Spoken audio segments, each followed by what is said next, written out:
상락수 차가버섯에서 전해드리는 191명의 희망의 소식. 이번 영상에서는 유방암 3기 진단을 받고 수술 전부터 자연치유를 함께한 실제 사연의 결과를 통해 자연치유의 중요성과 효과에 대해서 이야기해 보겠습니다. 환우분의 따님께서 글로 전해주신 사연이에요. 이분의 어머니는 서울 아산병원에서 유방암 3기의 진단을 받고 수술 대기 중이셨어요. 수술을 앞두고 한 달여를 기다려야 하는 상황에서 환우분은 유방암의 진행을 막기 위해 자연치유의 방법을 찾기 시작했습니다. 이 과정에서 저희 상락소에 문을 주셔서 환우분에게 도움이 될 유방암의 좋은 음식, 식단, 운동, 이와 같은 여러 자연치유 방법을 종합적으로 선택하게 되셨고, 환우분은 수술 전 한 달 동안 규칙적으로 자연치유를 병행하셨습니다.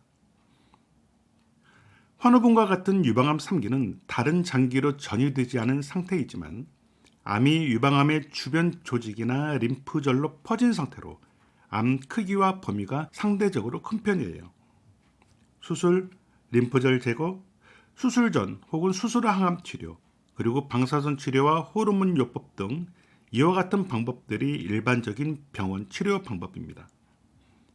유방암 3기 진단 후 항암 치료를 하지 않는 경우도 있으나 대부분은 수술 전 또는 수술 후 항암 치료가 보편적으로 진행되죠. 유방암 3기의 경우 수술 전 항암 치료를 받는 경우는 크게 세 가지 이유 때문에 그래요. 첫 번째는 암 크기를 줄이기 위해서, 두 번째는 림프절 전이가 있을 때, 세 번째는 염증성 유방암. 특히 3기 중 염증성 유방암은 매우 공격적인 형태로 빠르게 항암 치료를 시작해서 암 진행을 억제하는 목적으로 사용하게 됩니다. 수술 후 항암 치료를 하는 이유는요. 첫 번째, 수술 후 남아있는 암세포 제거를 위해서, 두 번째는 림프절 전이 또는 재발 위험성이 높은 경우, 이와 같은 경우에 수술 후 항암 치료를 받게 되죠.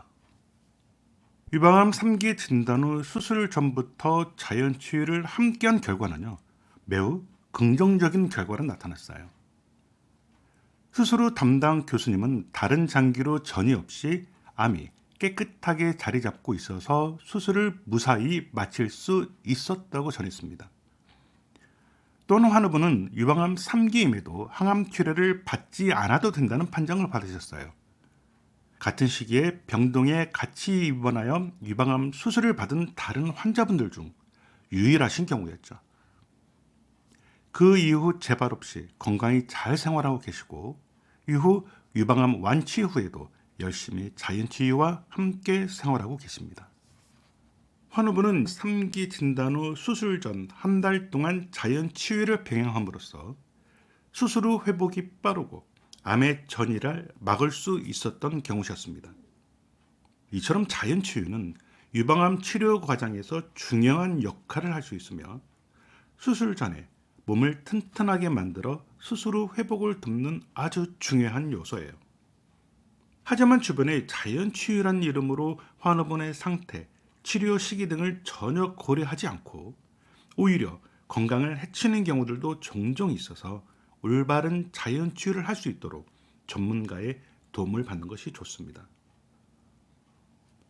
유방암 수술 전 자연치유를 통해 빠른 회복과 항암 치료 없이 건강을 되찾은 환우분은요, 많은 유방암 환자들에게 희망을 전해주고 계세요. 유방암 치료를 앞둔 환우분들께서도 이 점을 참고하셔서 자신에게 맞는 자연치유의 방법을 찾아 건강을 회복하는 데 도움 되시길 바랍니다.